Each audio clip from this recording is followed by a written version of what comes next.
Welcome to the Rim Break Rodeo. We hope this video helps. You begin now. Make sure the phone is charged above 50% and your data backed up because you will change system settings. Once ready, close all split-screen apps and stop external screen apps. Then go to Settings, choose Display or Screen Options, and find the Dual Screen or Second Screen toggle. Tap the toggle to disable the software connection. This cuts mirroring and split behavior. You do this first to avoid accidental data loss before any physical detachment or deeper changes.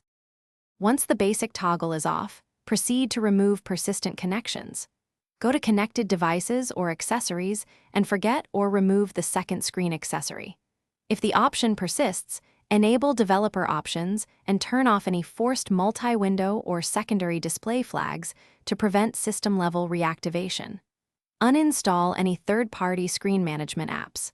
After making these changes, reboot the phone so the OS clears cached display configurations and return. You finish by powering the phone down before detaching any detachable or hinge-mounted second screen. This prevents hardware or software conflicts.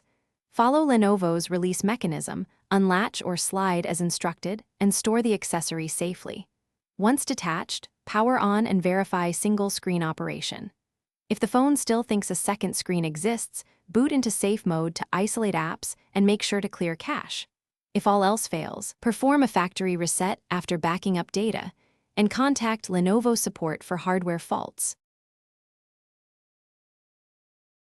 Thanks for watching. Consider subscribing if we helped you.